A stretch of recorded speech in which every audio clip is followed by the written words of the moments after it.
Hello everybody, my name is Rojo, and this is some gameplay of the Underworld Ascendant release build. Now, I'm going to talk a little bit during the beginning here, and then just kind of let the gameplay play out so you can see it sort of unadulterated. But I just wanted to say that it looks way better than it does in beta as far as the performance goes. There's definitely been some noticeable tweaks in the few areas that I've seen. I've only played for maybe like an hour, maybe two at most. Yeah, so it's definitely looking better. That said, if you're hoping for, that Ultima Underworld experience with puzzles and, NPC interactions and all that kind of stuff, you're probably not going to find that in this game. That's not to say that NPCs don't exist. They do, but there's not like any dialogue tree where you talk to them and like get to select a response or anything like that.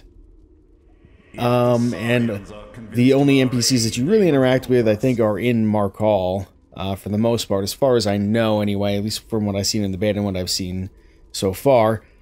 So, that's sort of very different than Ultima Underworld, and it doesn't really have quite that same air of mystery, I guess, almost. But that may change as I play more. That's just sort of my initial impression.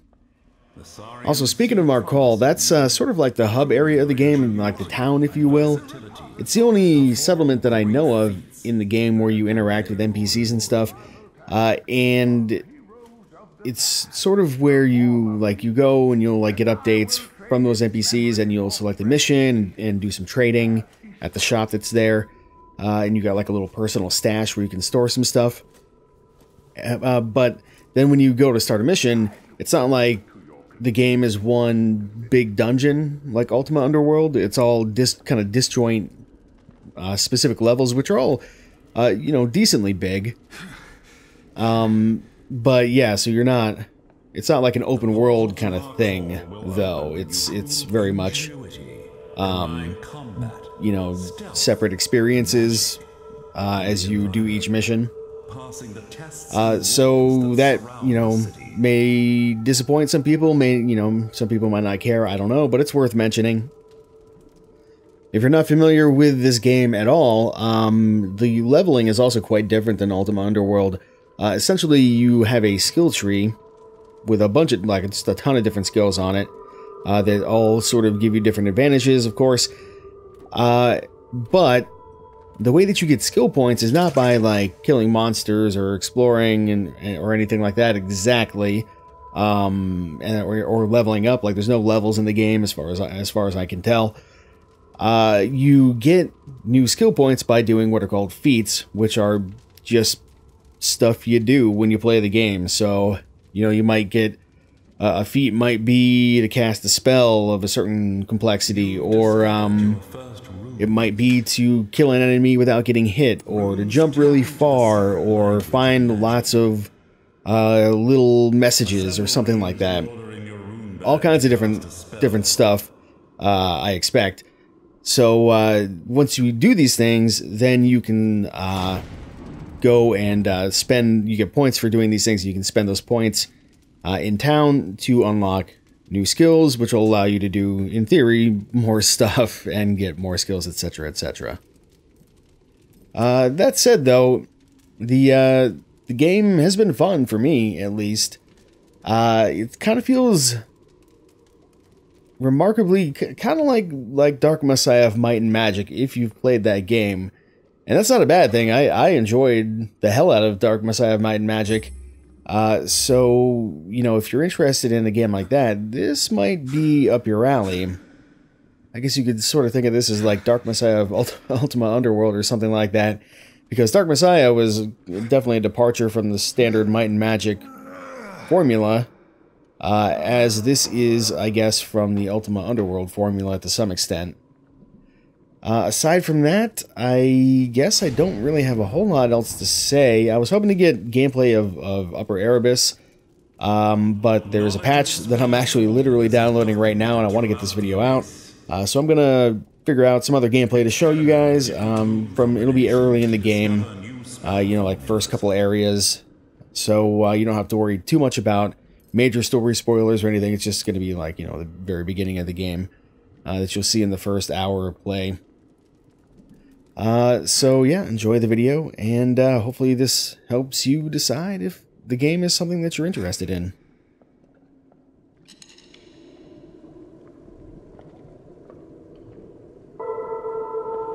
To the Saurians, it is less about completing your goal than how you accomplish it.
The Saurians watch and judge.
Only one like you, with an ingenious mind, may prevail.